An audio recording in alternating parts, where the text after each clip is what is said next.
You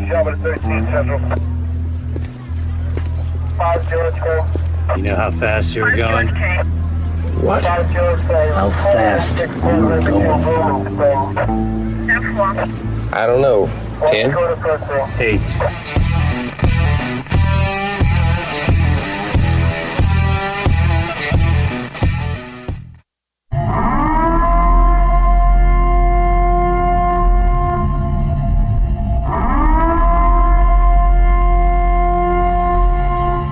Be advised, this is an explicit podcast, so if you're easily offended, get your panties twisted into a knot, turn this off before you get butthurt and mad, start to cry, have to run to your safe space.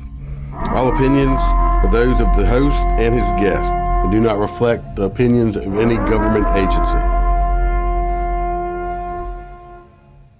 Welcome back to another episode of Motorcopchronicles.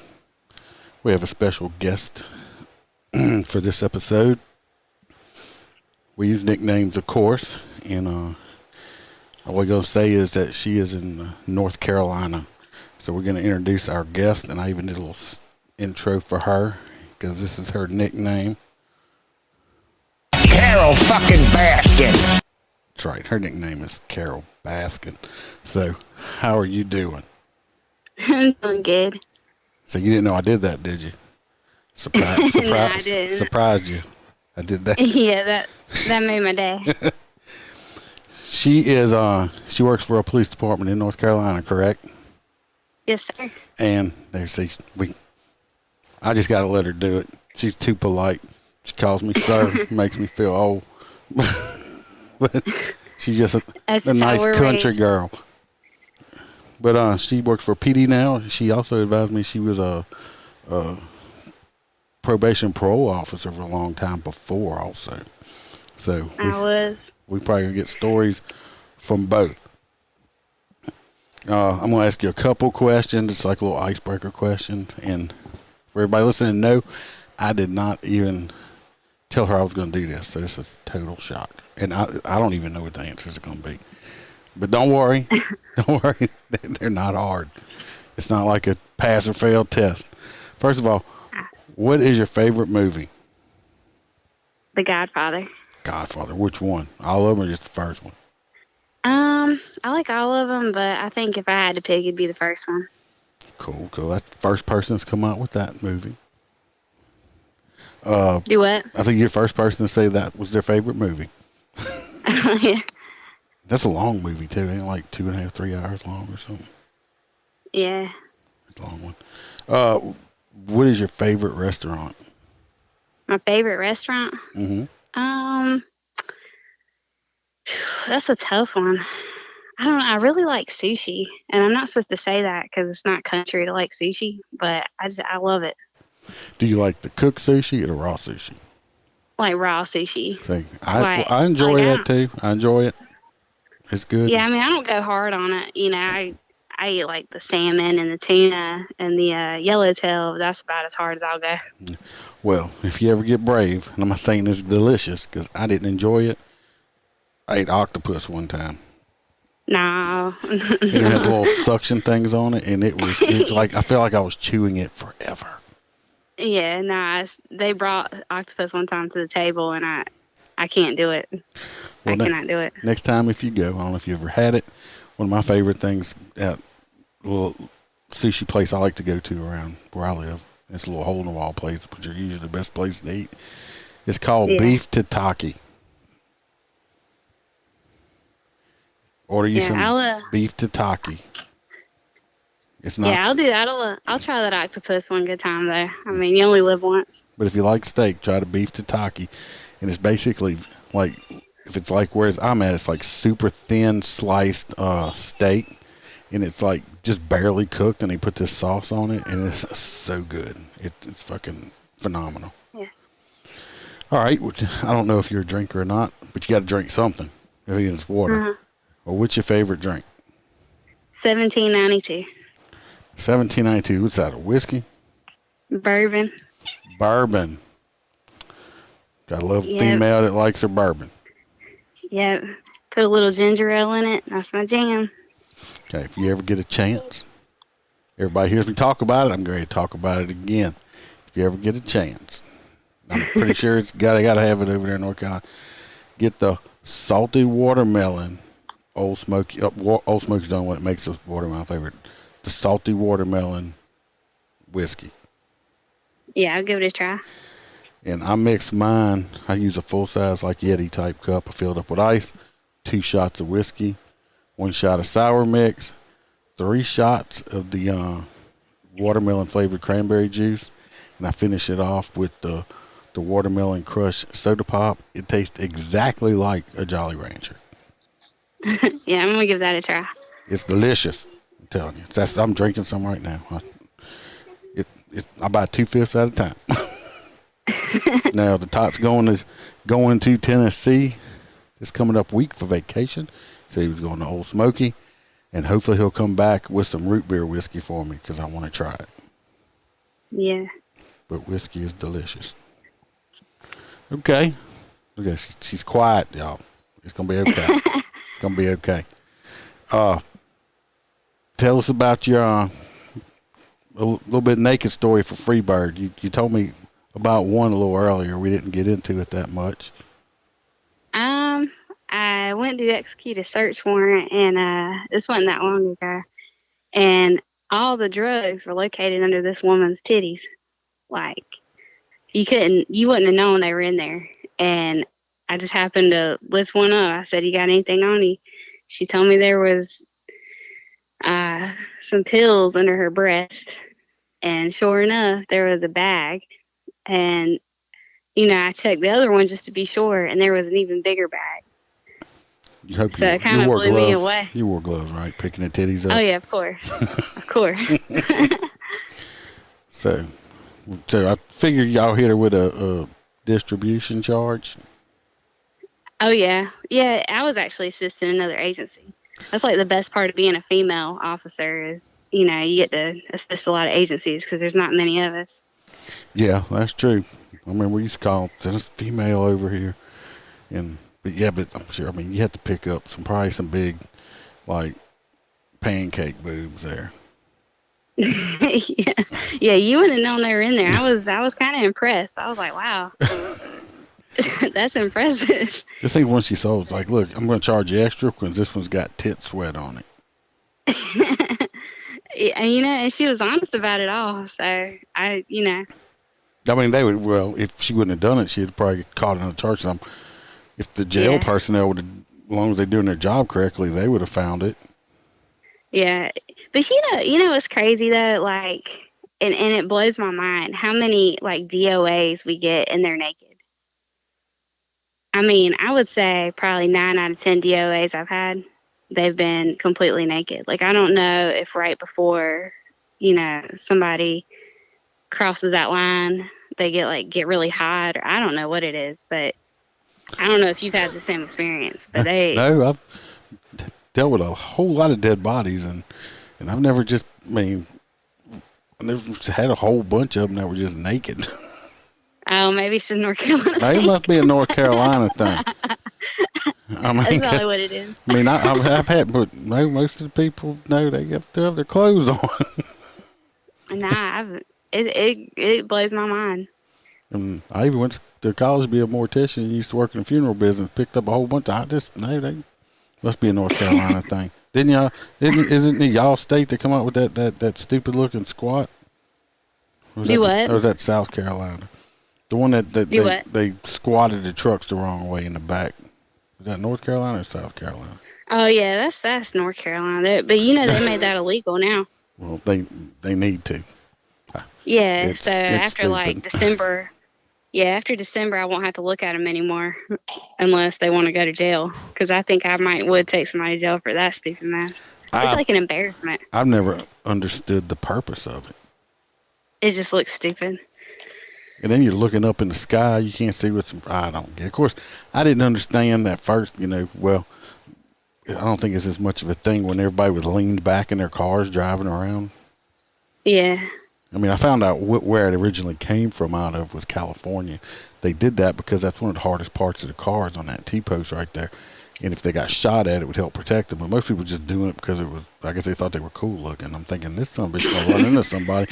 They can't see over the hood. Yeah. I guess the B pillar will protect your head. I don't know. Well, it will from we I don't know if you've ever had the opportunity to go out and shoot a car. Well, one of our training one time, they had a junkyard bring out a whole bunch of cars, and we they actually put gas in the gas tanks and everything, and we shot the shit out of these cars with everything. Pistols, ARs, I mean, shotguns, just everything you could think of. We shot cars, and just to see, I mean, it just went to prove that like 9mm and 40s, they'll go clean through both car doors. But you could shoot like a 223 round at that post right there by the door, and it wouldn't even penetrate some of that. That's crazy. It's so thick, yeah. Yeah, we actually got the like some of it. They had a target they put in front of the car, and you had to sit in the car, draw your weapon, and shoot the target through the windshield. That was fun. That's crazy. But you can also shoot the gas tank a whole lot, and it won't blow up. So the movies are fake. Yeah, that's good to know. The gas just runs out. Well, I mean, think about it. Lead don't cause a spark. The only way that could possibly happen is when the bullet's passing through, it makes metal scrape against other metal and spark. So all you people watching them movies, it's not fucking real. I would think though the heat from the lead No, it would didn't. ignite it. We shot the hell out of it. I mean, they had gas dripping out of it like a colander. And it would. We tried to make it blow up. And I was told a full gas tank is safer than an empty gas tank. yeah, well, there's not as much fumes in it, from what I understand. Yeah. So, what other stuff you got going on? Are you? Oh, I forgot to ask you this. You work a lot of traffic? I do. Are you a 10-mile-an-hour over or a 15-mile-an-hour over person? 15. Man, It's got to be worth it for me to go to court. I must be the biggest dick ever. Yeah. If you hit 11 over on me, I'm right in your ass.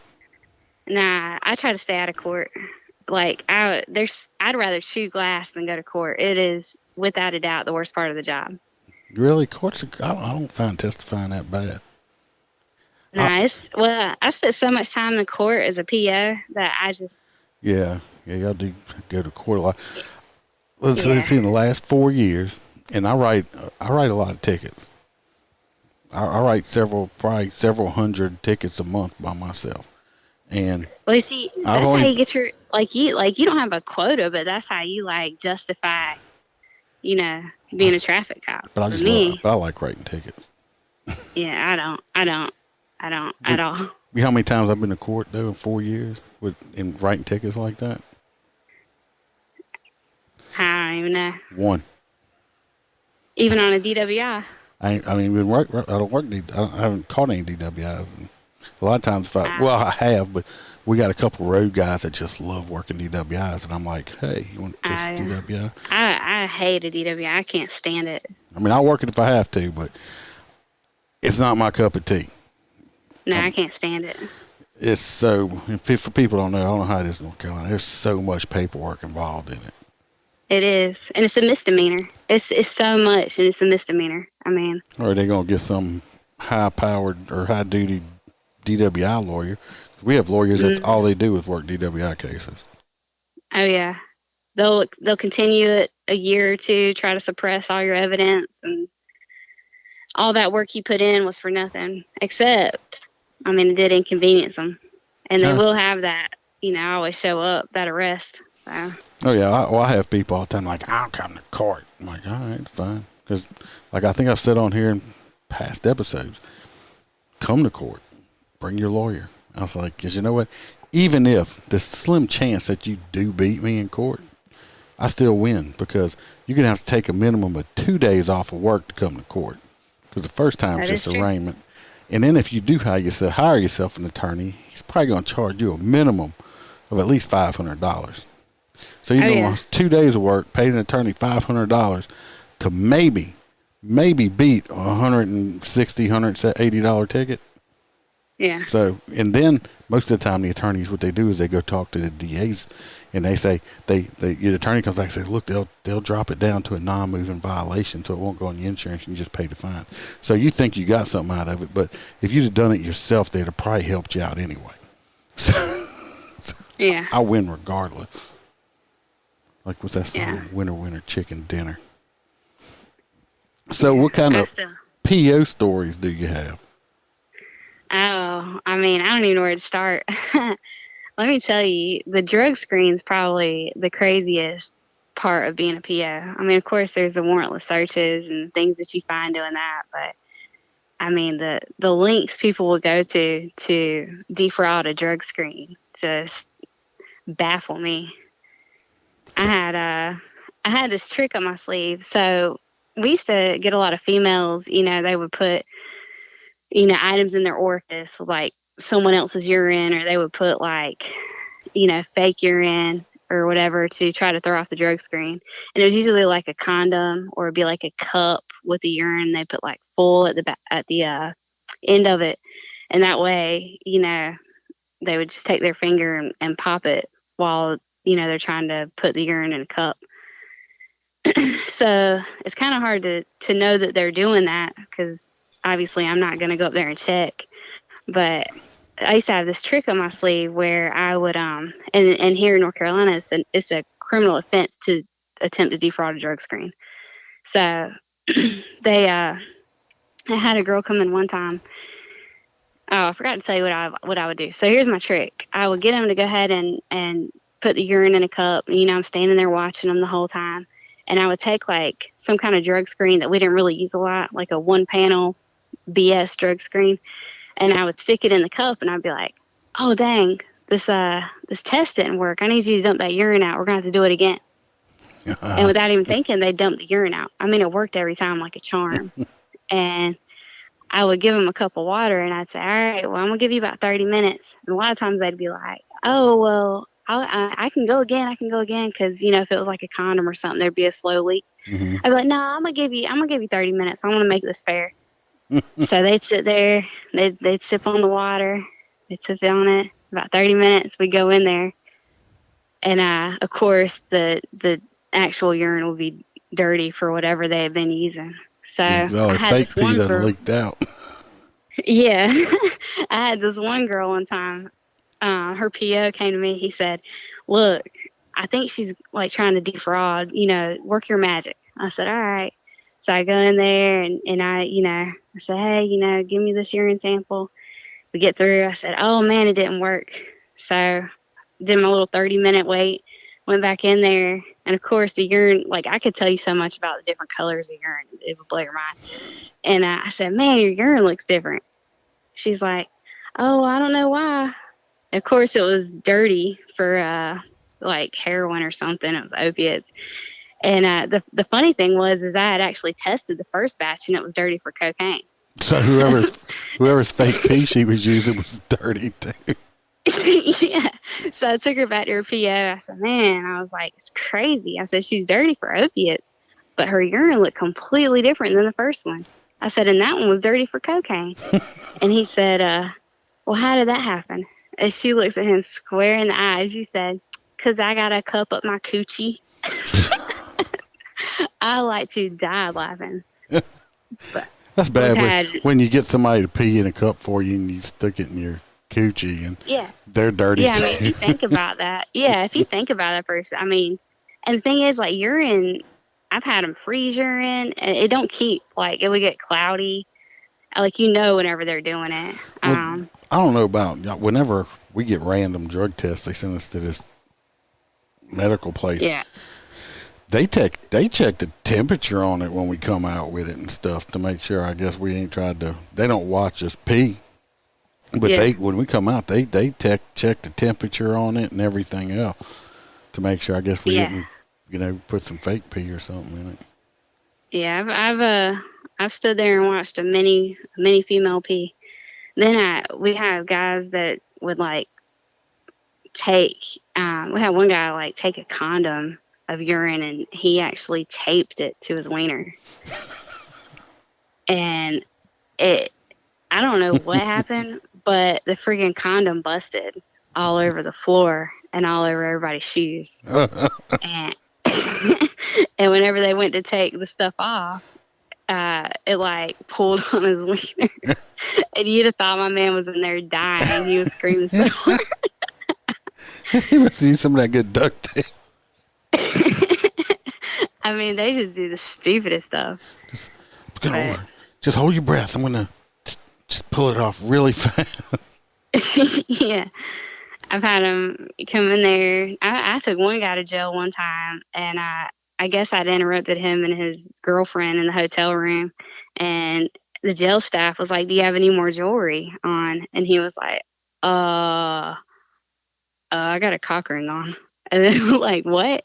He's like, "I still got my cock ring on." So they had to take him in there, strip search him, and get him to get the cock ring off. I mean, it just blows my mind. It's amazing where, even men, the stuff people will shove inside of their body, trying to hide it. Oh yeah, suitcase and stuff, and they had a girl. I didn't work it, but this was when I worked DOC. The female prison was next door, and we'd hear the cases out there. They had some girl that they had brought in. I don't remember where she was coming from or anything. It was 100 years ago. But she kept refusing to sit down.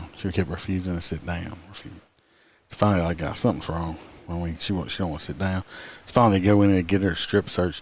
She had a whole fifth of vodka shoved in her coochie, and barely, just the cap. The cap was sticking out of her. That was all they could see. That was disgusting. I was thinking, damn, I mean, she could fit a whole midget up in there or something, you know? It's like she had the whole fifth in there. I was like, they found disgusting. I know, like I said, when I worked, they found a small .22 revolver crammed up in somebody's ass. They had up in there. Yeah, I've heard about that. I had a girl on probation one time for bringing her brother a cell phone in prison. And I said, "So how did you, like, get it in there?" And she said, "Oh, my coochie." And I said, "So your brother used the cell phone to his face that you brought in your coochie?" You know what I mean? It's like you had your sister's coochie juice all up in your face. That's just... Yeah, it's disgusting. The lengths people will go through to do some stupid shit would just blow my mind sometimes. So what was your recidivism rate when you had that? How many people, because everybody's like, oh, people can be reformed. You know how the bleeding heart liberals are out there, because they wouldn't let everybody out of jail because jails are bad. Do what? I said, how like the bleeding hearts out there just want to close the jails down and let everybody out of jail because jails are bad. I know you got people out on probation and parole. How many would end up going back if you'd have to violate? Oh, a majority. And see, I think that's the problem, though. Like, the majority of public does not understand, like, who actually is on probation, parole, like the sentencing. I was listening to one of your podcasts, and they're like, "Oh yeah, I hope this guy gets life in prison." And you're like, "Oh, he'll probably get 2 years." And I mean, that's accurate. Like, I've had people murder people and serve a year, and I mean, murder that person in that person's own yard and serve a year and then get out on parole. Child molesters, rapists. Especially if they don't have any kind of record to speak of. Oh, the general public has no clue. The general public has no clue. Whatsoever. I don't know if y'all have it in newspapers and stuff. If y'all still have newspapers, or you can look it up. Yeah. Go look up out here. They'll actually publish it. How many people went to court? How many people went to trial? If they pled guilty or they got found guilty, what their sentence was, and everything else. The other day I was reading it, and I think like out of 20 people, only one person. Now these were all felony charges. These were all felon people. Out of 20 people, one person ended up going to prison for like 3 years. Every single other person got credit for time served and probation. Yep.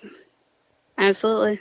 So you're looking at drug offenses, you're looking at domestic violence, you're looking at all kind of stuff like that, because people don't realize the majority of people end up on probation. Now, are they going to stay out? Most likely not. Nah. They have some people, don't get me wrong, they have some people that do change their life around and become productive citizens. But unfortunately, majority of them end up back in prison for either the same crime or a worse crime. Exactly. I had a guy on probation. He was like 21-year-old black male, and he was young, but he had a good family. And he had done some stupid stuff, but he got murdered in his own front yard. And it was the guy that murdered him and a group of his friends. So they all went, got a shotgun, went back to this guy's house, his kid's house, shot him in his front yard, and left him for his mom to find the next morning. So the guy that actually pulled the trigger got pled from first-degree murder to involuntary manslaughter. He got 3 to 5 years. He'd already served a year. Yeah, and then, of course, you get a year of parole. That wasn't involuntary. Yeah. It should have at least been second degree. Exactly. Like that. Everybody else involved, they got pled from, I want to say, aiding and abetting to failure to notify death of unnatural causes. So they all got probation. Slapped on the wrist. Yep. Slapped on the wrist. Well, I'm just waiting. They just changed all marijuana laws here. Well, basically, which I didn't fuck with people with weed too bad. You weren't going to smoke it from me. If I caught you with it, you wasn't going to keep it. I was going to get rid of it. But unless you had poundage, I wasn't going to fuck with you. But now they basically, even though we were doing it before, basically writing them a ticket. But I was at a funeral today, and I guess some people had some bad nerves because it was a very, very large funeral. And as soon as they come out, that's all I smell. It's like, I said, somebody must have got some bad nerves. They trying to go down. I don't mess with weed unless it's got some weight to it. I don't mess with it. Hey, let's plant it back in the earth, especially if they've been nice to me and they've been honest about everything. Because I'm very nice to people. I'm very cordial and I'm very polite. So if you come at me wrong, it kind of strikes me the wrong way because, I was very polite yesterday. I'm super polite. I had a person from Texas I pulled over for doing 77 and a 60, and I got their stuff. I come back, advising them, by signing this, it's not an admission of guilt. All states either going to pay the citation fine or show up in court. My same thing I say every time. I said, just sign in a little white area with your finger right there. And and I said they have different options on the bottom of your copy I'm going to give you. Well, this girl looks at me and she starts, I'm like, what are you doing? Because I don't know about y'all. I have a gizmo, which is it's basically like an iPhone that you write tickets on, and I print it out on a little printer. She starts, I'm like, what are you doing? She's scrolling through. I'm like, what are you scrolling through my screen for? What are you doing? Well, I'm looking for that. I said, the options are on the bottom of the citation I'm going to give you. So I said, give me that back. I give it back to her. She gives it back to me, and I go back to my sign screen. I said, then you sign right there. And she's sitting there. She said, well, I'm not going to sign this. I said, okay. That's fine. I said, here in Louisiana, you go with me right here, you got one or two options. I said, you either sign the citation, or I'm going to have you exit your vehicle. I'm going to place you under arrest. You can bond out of jail. And if somebody in here has a driver's license, I'm going to allow them to drive your vehicle. Nobody in here has a valid driver's license. I'm going to tow your vehicle. I said, because like I told you before, by signing this, you're not saying you're guilty. All it says you're either going to show up for court or pay it. If you pay it, you admit guilt, or you come fight me in court. But you got door number 1 and door number 2. Which one's it going to be, lady? She signed it. Yeah. I gave her my thing is like, I'll tell everybody, be careful when you're pulling out, and just be careful when you're pulling out back in the traffic. When you piss me off, I give you have a nice day. Because I know you're not going to have a nice day because I just fucked your day all up because I just got in your pocketbook. And I gave her the have a nice day one. It's like, there are people that just give you rashes of shit when you pull them over. It's like, it's a fucking ticket. I'm not arresting you for murder. Yeah. Most of the time, there's some things that I have to write you a ticket for just because, not having insurance. There's a good chance I'm going to write you for that because, if you wreck into somebody, you just fuck them over, not having a license, like, I'm probably gonna write you a ticket for that because, I mean, it's pretty obvious. Y'all don't tow for no insurance? Yeah, typically I will. It just depends on the person, though. You know, Only time I won't tow is if they're extremely old or if they have small children in the vehicle. Yeah. Other than that, you walking. Yeah, I just, you know, I mean, I've seen the other side of things, you know, when people are legit trying to work and then they get in that cycle of not being able to, but I'll tell them, I'll say, you know, there's no reason why you shouldn't have insurance on this car. If you can't do anything other getting your car and your license right, you need to have insurance on this car.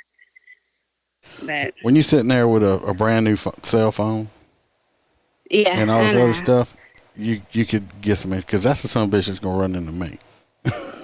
Don't have insurance. Right. So you're right. That my biggest pet peeve, traffic related, is when people don't have their kids in car seats. Yep. Yeah. I will write you for that. I absolutely will write you for that all day long. That is my biggest pet peeve.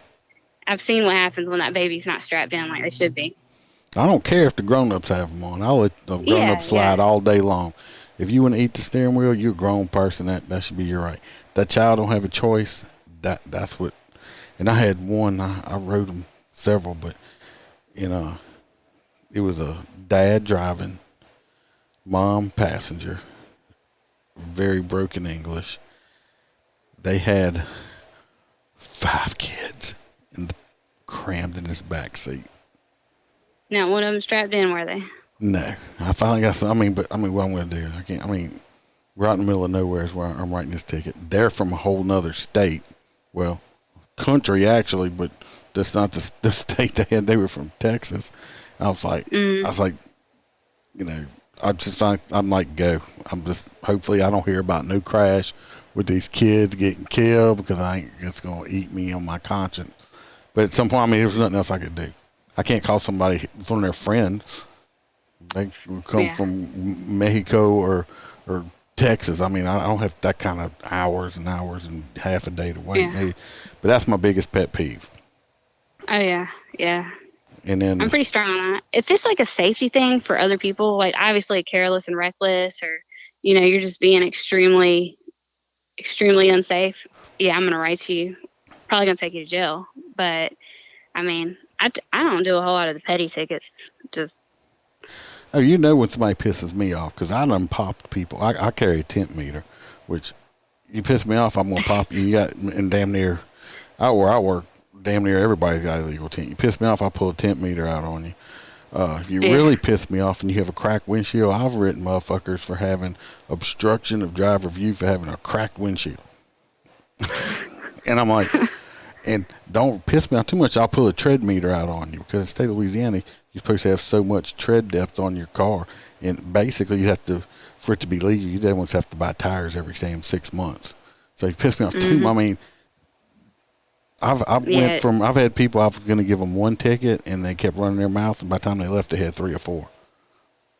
That's crazy. That is crazy. Keep talking. That's a level of tenacity that I have not reached yet.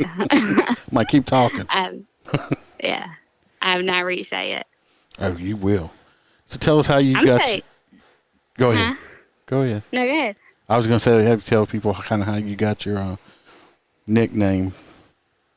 My squad nicknamed me that. It was random.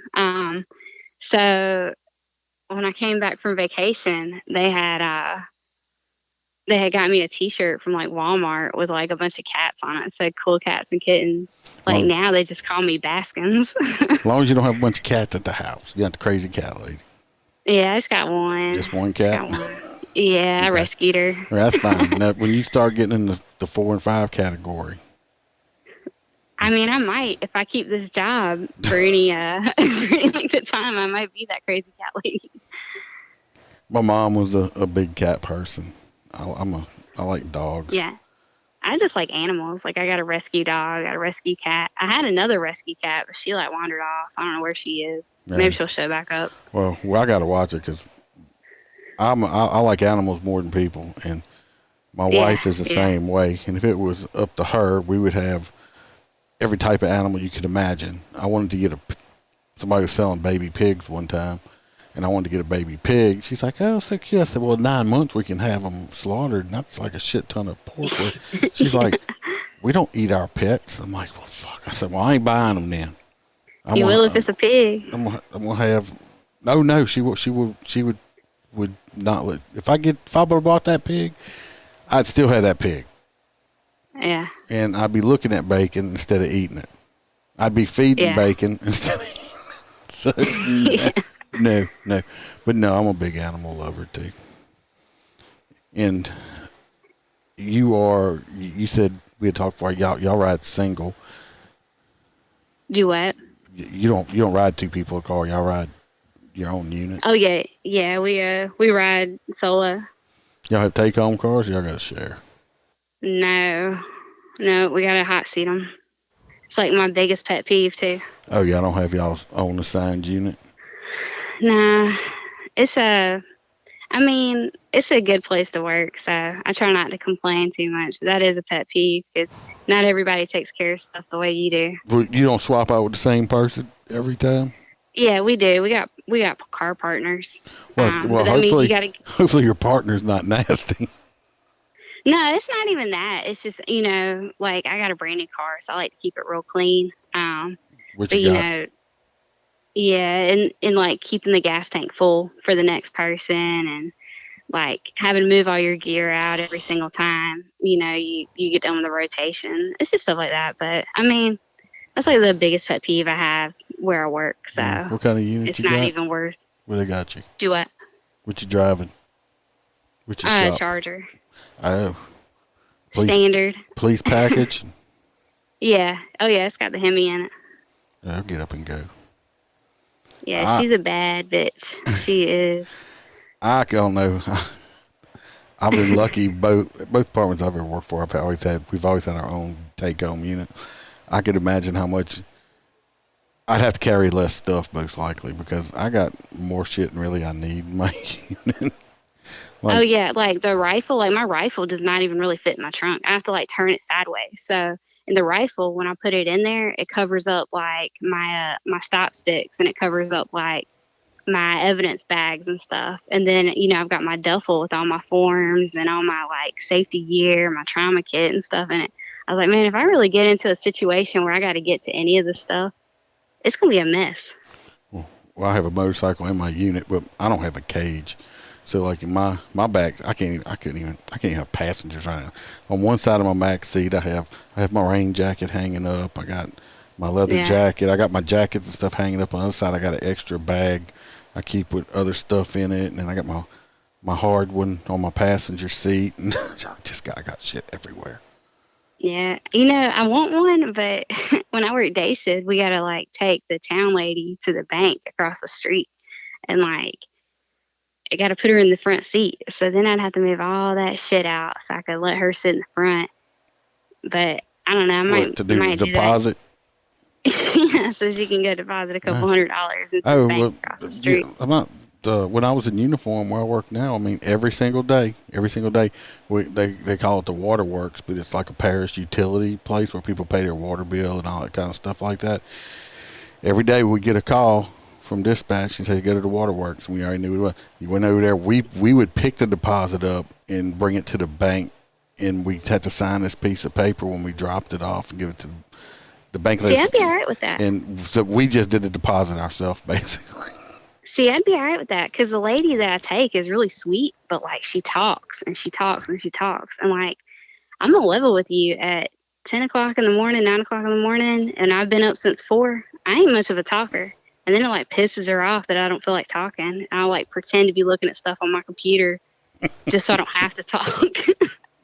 She got out of my car the other day, and I swear I had pissed her off so bad she slammed my car door. I was all right. She was out of my car. You're so mean. I can't deal with that in the morning. Especially like there was one morning we had like a robbery at the same time. I'm working on a missing person report. Like, I mean, we were balls to the wall. And then, dispatch is like, hey, town hall wants their escort. So by the time I get over there to do this escort, and I mean, we were still balls to the wall. she's like, y'all been busy? It's like, oh my God, I'm about to punch you in the face. Stop. No, ma'am. I was on a donut break. No, ma'am, I was actually going to get coffee. It's not a donut. It's called a crime stop. It's called a crime stop and power biscuit. Yeah, I was like, no, do not ask me this. Not this morning. I can't. Well, at that funeral I had today, talking about how people like to talk around their mouth. At that funeral, we get to the cemetery, and it was a clusterfuck when we got there. These motherfuckers were parked on both sides of a state highway. Some people, I had to stop until I said, you cannot just stop in the roadway. Go pull on the shoulder at least stuff. So traffic was backed up. Traffic was fucked up. So I get up around the curve and I turn my lights on, just trying to slow people down. And this woman in this truck pulls up to me and says, what's wrong with the traffic? I'm like, there's a funeral and stuff right there at that cemetery. Like, well, it can't be that hard to direct traffic. And I looked at her. Oh my God. I looked at her and because I got a mouth on me now. And I'm like, the major just said some people a couple weeks back calling complaints I was rude. I just looked at her and the thought went through my head. At least I'm getting old enough, because back in the day I wouldn't have stopped myself. Because the only thing I was thinking is I rolled up my window on her. Because I didn't say a word. I just looked down and rolled my window. I was thinking, because I almost said, well, you're more than welcome to get out there and direct it yourself, since you do a better job there, Missy. But I didn't. But I was like, oh, this bitch. Because everybody thinks they can direct traffic. You wouldn't. Any civilians listening out there, you want to see the stupidity of people? Go stand in the fucking roadway and direct traffic. Yeah. Yeah, I'm talking like, we didn't close this road because we had nothing better to do today. Like, motherfucker, you cannot get through this road right now. No. I'm talking gas leaks. I mean, one time we had a damn tanker turn over on the interstate, and it leaked into both directions. Oh, hazmat for days. Yes, and of course the driver, was pretty much decapitated. So you've got a death investigation on top of all the other shit that comes along with a damn gas tanker overturning. And people had the fucking audacity to be like, I haven't eaten in 6 hours. I'm like, well, me either, bro. Me either. It's mean to say this, but I guess you could say he really lost his head in that accident. And I'm not hating on the Northerners, when I say this, but let me tell you, them people from New Jersey are some angry motherfuckers, because you damn Yankees. They were cussing up a storm. I was like, y'all, I can't, I didn't shut this road down. I'm just out here trying to do me. Sorry to ruin your day. Well, where I work now, we have a pretty good section of interstate, and it's a pretty deadly part interstate. We have really bad crashes and stuff like that. Well, just a week or so ago, it wasn't in our parish. It was in the adjoining parish, but it was an 18-wheeler overturned. So we ended up having to shut the interstate down, because there's a very long bridge, and once you get on it, you can't get off for like 20-some miles. So you're stuck. So we shut it down so you can't get there. I was sitting there talking to this other cop, and this guy from Texas pulls up, and he's like, well, I'm trying to get to Texas. I just looked at him. He said, the road closed? I'm like, yes, sir, the road's closed. Why is it closed? I said, where are you trying to go? Well, I'm trying to get to Houston. I said, you're out of luck, sir. And his eyes got big. He said, what do you mean? I said, they had a zombie outbreak in Texas, in Houston. It's no longer there. It's gone. And the guy's just kind of sitting there looking at me, for 15 seconds before it clicked in his head that I was fucking with him. At first he was like, oh God. I was like, do you have family there? I mean, I can call Rick Grimes or something like that, but yeah. Do you have that Waze app? You know what I'm talking about? Yeah. Well, a lot of people in this area. That's what fucks people up, though. Yes. Because next time, do this if you have it. If you ever got a road shut down, people come up, well, Waze sent me this way. I'm like, well, Waze is wrong. And that's about the third or fourth person that did this shit to me, because now, since they done went where I'm at, they're going to have to turn around and drive about 10 or 12 miles to get back to where they were at to get around it. Yeah. I actually got on the Waze app and marked myself a cop right there, and you can put like notes on it to put to everybody. I was like, yes, the road is closed. Turn around. No, you can't get through. I was like, yes, the road is closed. Turn around, go back to such and such road, take a left, and just keep going that way. Thanks, the cop that's tired of answering your question. Yeah, my lieutenant was so mad and tired of people fucking asking what was going on that one guy was like, what's going on down there? He goes, shark attack. The guy just looked at him like, I gave somebody that one time. I'd been the out. shark attack? Oh yeah, well, we had the interstate shut down. It's been about 6 hours. It was bad. It was a bad one. And I was at an exit where were exiting off to tell people which way to go. And it's like, I finally got relief, and I walked to a gas station that was right there to go take a piss. And I'm in the store, and this lady comes up to me. She's like, "What happened?" I was like, "Ma'am," I said, "Look, a shark jumped out the creek and attacked a truckload of zebras." I said, "We got a dead shark in the road. Fucking zebras running everywhere. It's going to be hours." And she went, "Oh my God, I guess what's going to be." I said, "Yes, ma'am, it's going to be a long time." I just walked off. I said, "This bitch probably going to post this shit on Facebook or something." Told her. Yeah. But she was, I mean, I told her that. And it's almost as bad. It's like, I don't know about you. Deal with many truck drivers? Mm-hmm. Yeah, that's helpful. Well, it seems like truck drivers nowadays, they have more and more truck drivers that don't speak English. Oh, yeah.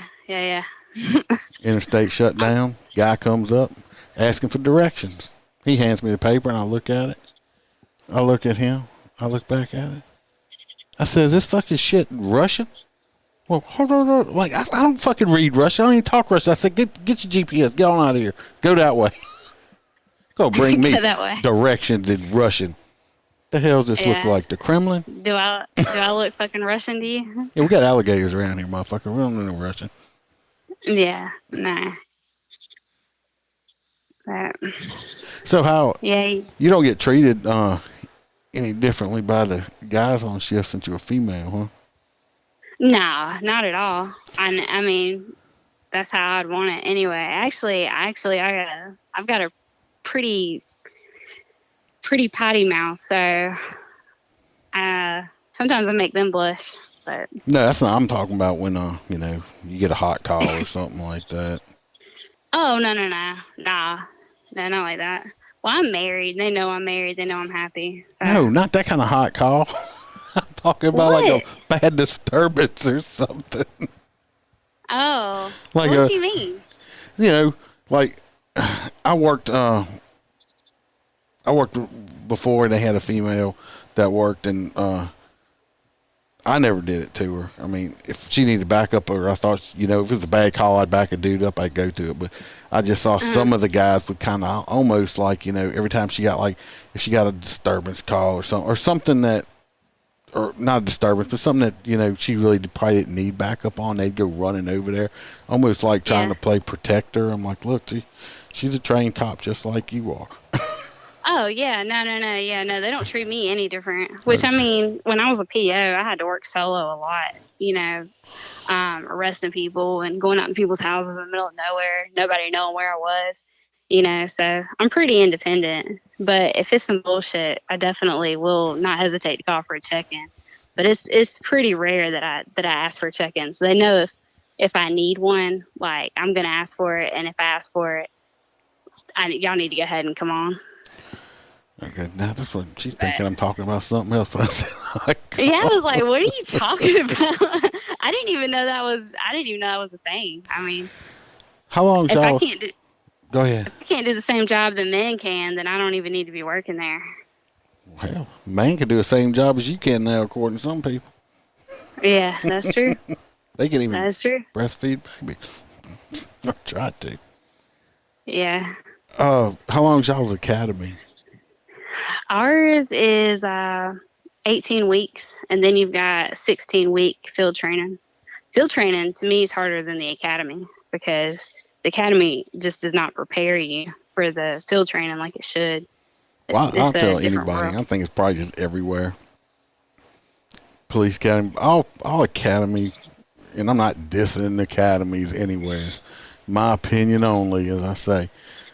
To me, academies they're good for teaching you maybe case law, some stuff like that, and not even policy. Out here, they have like big academies where you might have 8 or 9 different departments sending their people there, so they can't teach you policy and procedure because all these people from different departments.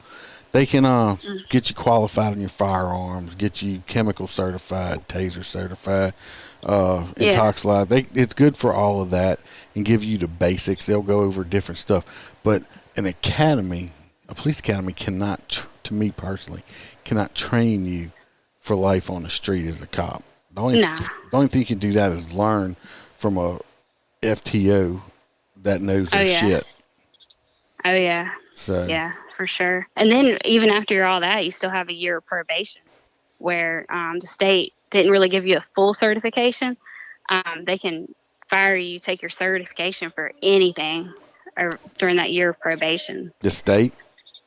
Mm-hmm. Oh, see, out here in Louisiana, once you graduate your post academy, you're certified. You have your post certificates. Now, a lot of departments, you got to go through your FTO and stuff in the department I work for. Even if you finish FTO, you're still on probation for like a year or something like that. But I don't know about where y'all are at in Louisiana. You can get hired on, and actually you won't be working on the street with an FTO before you ever go to the academy. You have a year. The department has a year after your hire date to send you to academy. So it's a good chance you're going to work a year. You might work a year before you ever hit academy. Now the sheriff's department, they can do that. They have a different standard than police. So it's pretty wild. North Carolina's pretty wild on how they do that stuff. Probation, probation parole is fully sworn, and they have their own 6-week academy. You don't go through police academy. You go through DOC basically for your firing range and your qualifications and things like that. Oh, so really? Every agency's got it different. I'll DOC people like probation parole. I don't know if they go through. I think they go through a state academy because state police has their own academy, which is long as shit out here. And it's like our state police academy. Those guys actually have to. You live there during the week, and they'll let you go home on the weekend. Yeah, that's pretty much how ours is. Well, I went through academy in 1996 at LSU University, which don't even have an academy there anymore. Yeah. Don't tell me you were like 8 years old when I went to academy and make me feel any older or nothing like that. Damn, I was like, honestly, if you went in 1996, I was like 7. Yeah, well, that's when I went through police academy, so. Yeah, I was still playing with Barbies. Yeah. Whenever you went through the police academy. Call me Pawpaw. I can remember some certain classes I had in the academy, like sexual deviancy and stuff like that, because it was just so freaking disgusting, and some things you can't unsee even in police academy. I don't even know if they still have that class like that. They had an FBI guy come out and teach it. PT was my struggle because, I was a little bit older whenever I went through the academy. So, I had all these 21-year-old guys who were running circles around me. But I hated PT. And I was 24 when I was in the academy.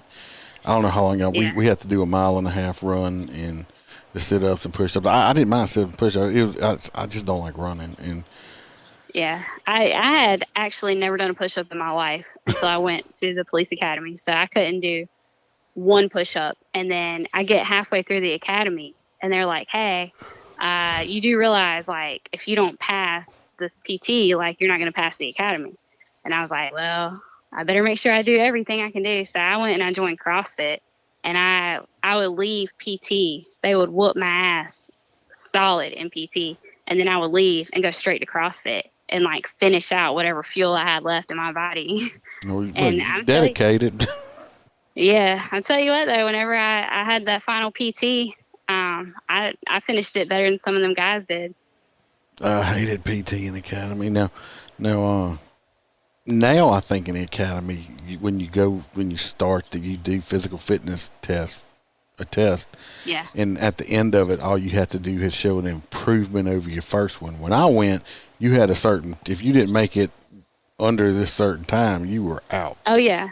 That's how ours was. Like, yeah, and they weren't bullshitting. Like, you better do a good push up and you better get it done in under 6 minutes. Like, you had a whole course, and then you had a second part that you had to get done in under 3 minutes. And they weren't bullshitting. If you didn't get it done, you're out. Like, it is what it is. So you been in any good car chases or anything?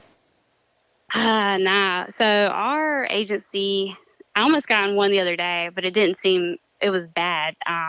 Bad timing. It was like 6:30 in the evening. And as soon as I go to get these guys, I go to speed up, and 2 little kids almost crossed the street in front of me, like, and had to like stop themselves. And I was like, shit, like, I can't drive like these clowns. So I stayed behind them as close as I could with my lights and siren on. But they were running like all these stop signs. I mean, they were obviously fleeing from me. And traffic was heavy. Like, it was, 6:30 in the evening, so everybody's leaving work. And I ended up losing sight of them, and I canceled it. But the car got found the next morning, wrecked, and it had been stolen.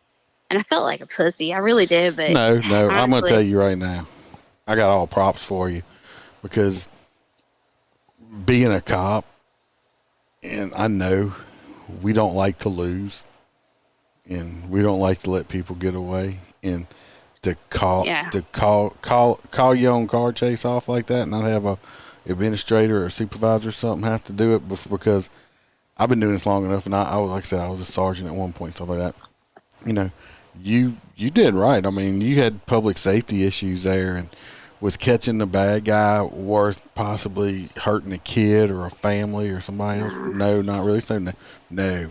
I give you props for calling it yourself instead of having, because I've seen cops, I mean, they get that tunnel vision and they're like, this motherfucker ain't getting away from me for nothing.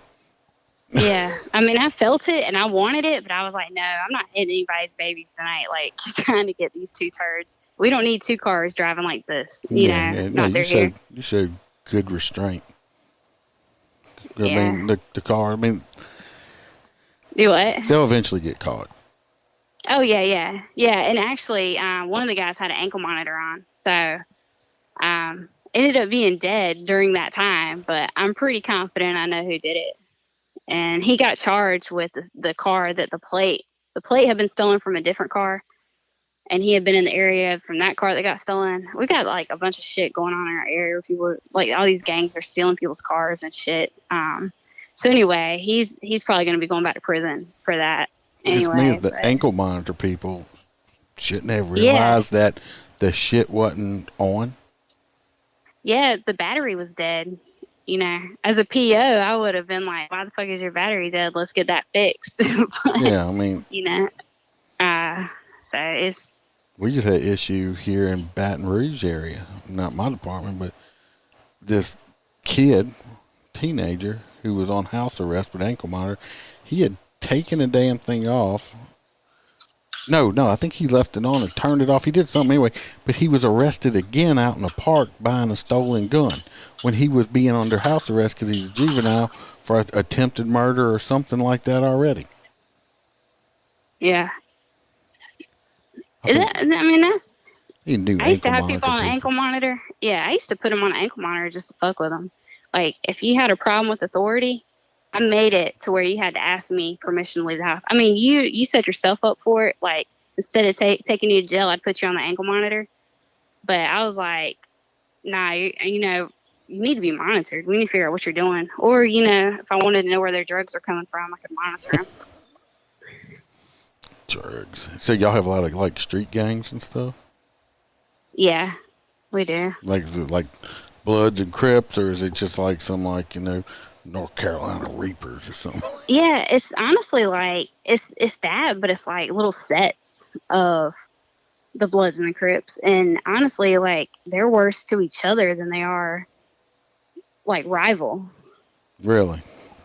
Yeah, I've seen Crips kill more Crips or hurt more Crips, or Bloods shoot more Bloods than in my area anyway. It's all drugs. I mean, everything goes back to this problem we have with drugs. Well, drugs are just everywhere. We had a bad meth problem in my old department where I used to work.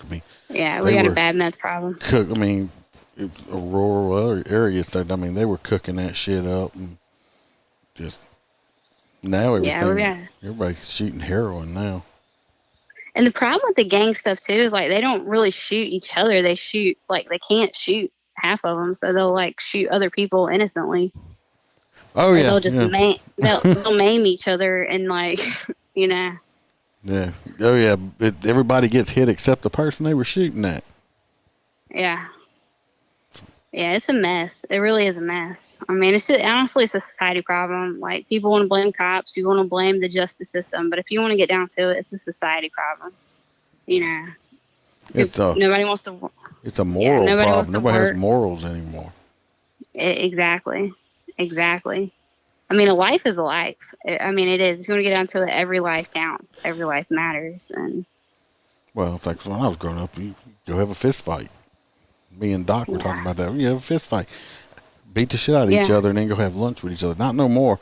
You accidentally bump into somebody and don't say, excuse me or something, and they want to go get a gun and shoot at you. Oh, yeah. Somebody cuts you off in traffic, you better be careful because they're going to try to shoot you. Yeah. I've never in my life seen this kind of anger with people. I know. It's ridiculous. Society has just gotten worse and worse and worse. I just feel like this younger generation has no value for life. Nah, not at all. Especially these little children that are getting killed. And most of the people are killing each other in their 20s. Yeah. I grew up on a farm with my grandparents, and I watched my grandpa bust his ass. In the middle of July, it'd be 95 degrees outside. And he'd be busting his ass to grow food for us to eat. Full cotton shirt, long sleeves, jeans. He had a straw hat on. He would be soaked in sweat, and he'd be busting his ass so we had something to eat. And people just don't realize that anymore. I know how hard people have worked. I know it's way different nowadays. It's sad. Surprised you decided to go into this field. Yeah. But if you like most cops, it's like you're drawn to it. You're born to do that. Yeah, I can't call it. I can't explain it. I thrive, and I don't understand it, but I thrive under pressure. I just, when I don't have time to think about it, and I just react. And I don't want to jinx myself, but I can't tell you why I want to do the job. I can't tell you why, I wanted to be a cop. I feel like it was a God-given calling, it's where I was supposed to be, and I don't know what else I would do. See, she's a real cop. See, she's superstitious. She keeps saying she don't want to jinx herself, knock on some wood. I'm the same freaking way. Somebody says something I still have, I don't, I know you probably seen them. You seen the old mag lights that took the D batteries, 6D batteries? Oh, yeah. That was they're 6 feet long or something. Before we had rechargeable. It was a better impact. Yeah, it was a better impact weapon than it was a flashlight. Yeah, we used to carry that. We didn't have rechargeable flashlights when I first started. That's what we carried. You carried that, and that was your flashlight and your nightstick, all in one. Well, there was a belt keeper with a ring on it that you could slide it down and hold it on your belt. Well, I don't carry that no more. I still have that keeper, that flashlight holder ring. I still wear it today on my belt because I'm superstitious. I don't need it. The flashlight I do have won't even fit in it. It'll slide through it because they got all these, all this new fancy dancy shit that's way smaller. And everybody's like, why you got that on there? I was like, I've been wearing this same belt keeper, the same flashlight holder for almost 27 years now. The same one. I'm like, and it's still there. I put it on every single day. I put my duty belt on. And some of the younger guys are like, what is that? I'm like, that's what we used to put flashlights in. But I'm the same way. I do that. I have bobby pins to keep, because I put my hair in a bun. I wear the same exact bobby pins. There's a blonde bobby pin. I don't even know how I obtained it, but I have to put it in my hair every day before I go to work. And then, like, I also, after I get all my gear on, I can't do it before, but after I get all my gear on, I have to get on my knees, bow my head, and pray, like, with all my gear on. Because I feel like there's no more humble way to go, you know, to ask for, you know, the Lord's protection. So that's just me, though. I'm pretty superstitious with stuff like that. I don't want to change a thing. I think a lot of cops are. I got my routine every morning when I'm getting ready for work. How I get dressed, and a lot of people, if you meet me, of course I have a raft face. If you haven't listened to earlier episodes, when I say a raft face, I call it, that's the resting asshole face. I just look like a dick. I just look like I'm pissed off. I went into a new pharmacy the other day to get about a house. I want to try them out. Couldn't find out everybody in there did speak English, because the name of it, I thought it was a Spanish or Mexican pharmacy, but it's not. They explained it to me. But when I got there and I started talking to the people, the pharmacist and the lady behind the counter, they were like, "Oh, when you walked in here, we were like, oh shit, this dude looks like he's about to kill somebody." I'm like, "No, it's just I just look like that." Yeah. So I just look like an asshole, even though I could be happy. But when I put my uniform on, I almost do. I don't even realize I do it anymore. My wife even tells me I go from like me into like cop mode. Yeah. I'm the same way. I leave all my shit in my locker at work, and like everything. And I go to work or go home, and basically like the bare, like I'll wear like my pants and my undershirt because we have the outer carriers. I'll wear like the bare stuff to home. I don't even wear my boots home. I wear like some kind of like moccasins, and I leave all that shit because I feel like I have to separate myself because it's two different people, you know? Well, you got to. And anybody wants to get in law enforcement, I mean, Yeah. Carol over here is doing it right. We don't have lockers and stuff. I mean, but Yeah. when I go If home, you ever- I'm in full uniform. But it's like when I get home, and if I have something interesting, my wife, I will tell her the funny stories and stuff like that. But it's like I try to leave that, just like when you leave the house. When I leave the house, let's say me and the wife had got in an argument or something else. I try to leave all my shit in that house when I walk out of it, because doing this type of job, especially now in their time, then you got to separate yourself from it. I don't need to be thinking about something else, and dirtbag over here gets a drop on me or something else, because my mind's not where it's supposed to be. Oh yeah, I know exactly what you mean. Your husband don't mind you being a cop, or he gets nervous about it, or he thinks it's cool, or he's scared you're gonna shoot him, or No, not at all. I mean, he knows the kind of person I am. He gets frustrated whenever I have to work late, but he's kind of figured out the routine anyway. But he's like, he said, well, the only thing is he knows that, God's protecting me, and, he has faith in that. But he said too, he's like, if I ever get that phone call, or they ever come knock on the door to let me know you're hurt, he's like, I just want to know, then I don't want them to wait until I want to know if you're okay or not. But I mean, you can't live your life in fear. You just can't. I mean, honest to God, the ground could open up right now and swallow me in it. Is it a dangerous job? Yeah, but being a PO is really dangerous too. I mean, I would go transport people by myself, from prison to prison. And I mean, at least now I've got a squad of people all the time who know where I'm at and what I'm doing. Oh, most definitely. Okay, well, we're about at that mark. Don't hang up. We're going to do the outro and stuff, but don't hang up. Okay. Everybody, we might have to have her back. I enjoyed the conversation with her. That's if she'll come back. But yeah, no, I love this. But anyway, like I always say to everybody, if you in law enforcement, military, anything like that, corrections officers, probation, parole, all that stuff like that, first responder, if you have a story, if you want to be a guest, email is the best way to get in touch with me. You send me a message on Facebook. I'll get right back to you with email. I'm old and not tech savvy.